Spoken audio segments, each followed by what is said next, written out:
Ментор контентын хүрээнд хийгдэж байгаа. Ментор зөвлөгөөний 2 дахь дугаар эхэлж байна. Энэ удаагийн сэдвэр санхүүгийн хариуцлагын талаар зөвлөгөөх болно.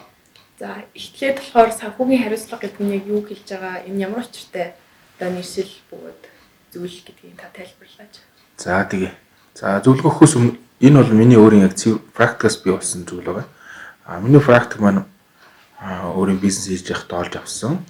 Бас бусад сургалт болон ном сурах хүчгээс олж авсан туршлагаасаа хуваалцчихж байгаа шүү.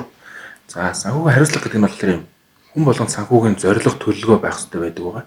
Жишээ нь сар болгон 100,000 төгрөг би хоолн зарах хэрэгтэй гэдэг ч юм уу. Эсвэл сар болгон 100,000 төгрөг би хадгалах хэрэгтэй гэж байгаа бол тэр төлөвлөгөөндөө хүрч чадж байгаа эсхийг бол санхүүгийн хариуцлага гэдэг.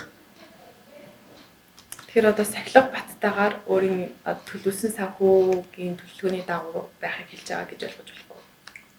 Тийм ойлгож болно. Одоо яг адилхан бизнес хийж байгаа хоёр хүн ч юм уу эсвэл яг ажиллах ажлын байранд одоо өөр нэг компанид ажиллах юм гэж ажиллаж байгаа хоёр хүн. Нэг нь одоо цалингаа хүргэж чадахгүй үр зээлэнд баригдаал эсвэл адилхан бизнес хийж байгаа хүн яг адилхан салбарт байгаа мөртлөө нэг нь одоо бизнесийн давхараа байхгүй шүү дээ ч юм уу тий. Тэгэхээр тэр хоёр хүний яг явж санхүүгийн хариуцлага л цахилга батн л сул байгаах илэрлэл байна. Тэгвэл одоо энэ санхүүгийн сахилга бат сул хүмүүс нь болохоор яаж одоо санхүүгийн сахилга баттай болох, ямар үе шатуудтай байдаг, яг одоо ямар процесстэй байх ёстой вэ? За энэ бол хариулт нь бол маш амархан энгийн байгаа. Гэхдээ энийг дагаж мөрдөх нь бол маш хэцүү. Тэгэхээр ямар ч төлөвлөгөө байх хэрэгтэй. Сахилга бат нь одоо яг сард ийм байх хэрэгтэй, ийм шаардлага, ийм мөнгө хадгалах хэрэгтэй, ийм мөнгө энд өрөх хэрэгтэй гэдэг. Тэгэхэд бол тухайн хувь хүний, тухайн компани маш олон тийм ур чадвар шаарддаг байгаа. Нэгдүгээр тэр санхүүгийн бүх юм бүртгэлжүүлэх хэрэгтэй. Бүх орлогоо бэлэн бус хувь хүн компани аль нь ч байхгүй. Зарлагаа шигс бүгдийг бүртгэлжүүлэх хэрэгтэй. Тэгжиж энэ дата мэдээлэл цуглуулж иж энэ дээрсээ дүгнэлт шийдвэр анализ хийх боломжтой болж байгаа. Энэ сард би давхархаар байна уу? Энэ сард би мөнгөний хомсолд орохоор байна уу? Энэ сард би зээлийг төлж чадхаар байна уу? Гэдгийг прогноз анализ хийх боломжтой болж байгаа. За тэгээд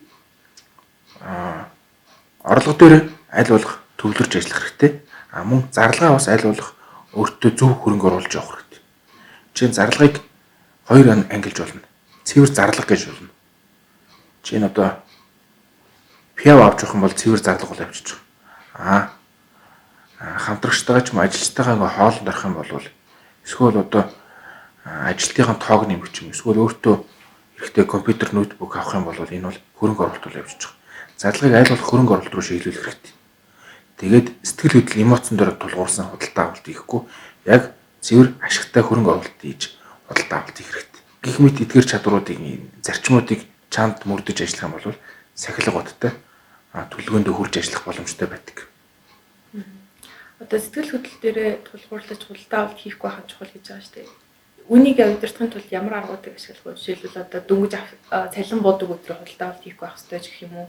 Тиймэрхүү аргуудыг та ашигладаг өөр дээрээ. За миний хувьд худалдаа авалтыг бол ингээд юм бичиж юм төлөвлөж авдаг баг. Дэлгүүр ороод ч юм уу эсвэл одоо онлайн эсвэл фэйсбүүк үзэж байгаа зайны худалдаа авчигээд гэдгүүгээр яг эхлээд төлөвлөх хэрэгтэй. Яг дэлгүүр ороод яг юу авах вэ? Дэлгүүр ороод яг хар талах өндөг авах юм бол тэрийг л авах хэрэгтэй. Тэгэхгүй бол хардлах авах гэж жагаад пиав аваад балаараа явчих болохгүй. Тэгэхээр тэрийг аль болох бичиж төлөвлөх хэрэгтэй. Бүр төлөвлөгөө бүр чадвал бүр сараар гаргах хэрэгтэй. Тийм бол сэтгэл хөдлөлтөө удирдахдаггүй яг төлөвлөгөөнийхэн дагуу зарчмын дагуу логиктой худалдаа авалт хийх бол. За тэнгууд сэтгэл санаанаас болоод одоо гинтийн худалдаа авалт хийхээс гадна амьдралын одоо шаардлага ч юм уу эрсдлүүд бол тулгардаг. Эрүүл мэндийн, ар гэрийн хүний өөрийн төлөвлөж чадаагүй зүйл зэнд зориулж одоо тусгай сан байгуулах хэрэгтэй юу? Хадгаламж нэг хэрэгтэй юу? Тийм. Аль болох төлөвлөгөөг маш сайн гаргахын тулд тийм эрсдлийн төлөвлөгөө хүртэл байх хэрэгтэй. Өвдүүл яах эсвэл одоо юм хямрал болвол яах. Жишээ нь одоо би бол энийг сая төлөвлөж чадсангүй засгийн газар дараалан хатуу хөлөөрөө сарын турш бүхэл бүтэн сарын турш хатуу хөлөөр нэгдэг би төлөвлөж чадсангүй.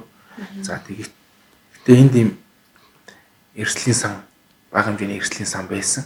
Тэрнгээр бол ямар ч сайн амгарлаа. Тэгэхээр хувь хүн ч гэсэн компани ч гэсэн бага хэмжээний эрсдлийн сан бүрдүүлэх хичээх хэрэгтэй. Тэгээ эрсдлийн сангаа аль болох өсгөж явах хэрэгтэй. Эрсдлийн сангаа тавиад дуучиж болохгүй. Тэгэхээр юм төлөвлөгөөнөөс гадуур гинтийн юмнууд гарч ирнэ. Тэнд бол эрсдлийн сангууд явах хэрэгтэй. Гэхдээ тэр эрсдлийн сангаас тийм сэтгэл хөдлөлөөр худалдаа авалтууд, зарлагууд гаргаж болохгүй.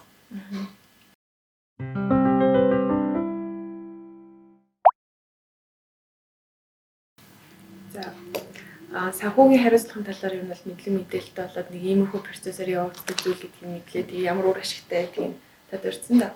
Тэгэхээр одоо энийг ашиглаад бизнес эрхлэгч болон одоо хувь хүн ийм сахилга баттай болсноороо яг ямар зэгт хүрэх вэ? Нэг бол одоо мөнгөөр дутагддаг байсан бол тэрийгэ бэлдэх ч юм уу, хэрэггүй зарлаа хасдаг ч юм уу тийм зэг гэж байгаа юу? За юм мөнгө өөрөө тийм өсгөн ирээр өсөх боломжтой болдог байна.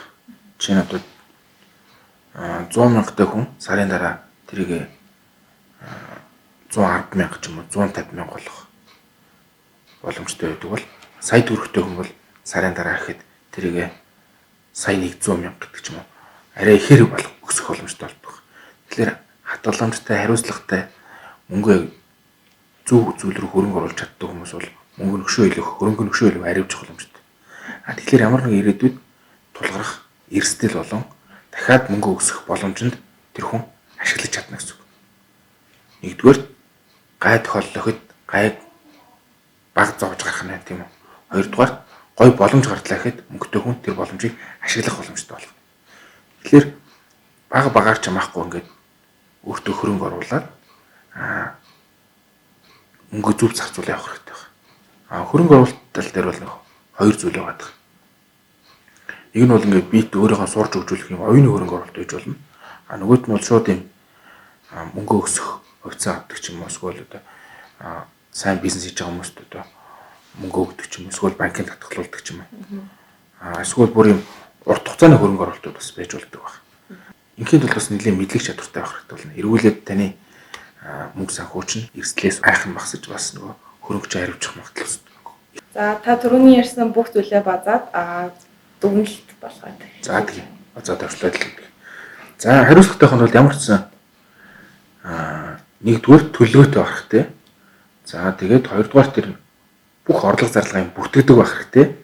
За гуравдугаар гинтийн ямар нэгэн худалдаа авалт энтриг сэтгэл хөдлөлөөр хийхгүй яг төлөвлөгөөнийхэн дагуу зарчмынхаа дагуу явах хэрэгтэй.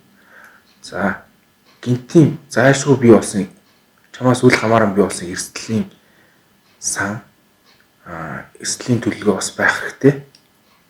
Хариуцлагатай байснаас үүссэн бий болсон орлогоудаа хөрөнгө оруулах хэрэгтэй. Урт хугацаанд юм уу? Урт хугацааны хөрөнгө оруулалт юм уу? Богино хугацааны хөрөнгө оруулалт хэрэгтэй. За баярлалаа.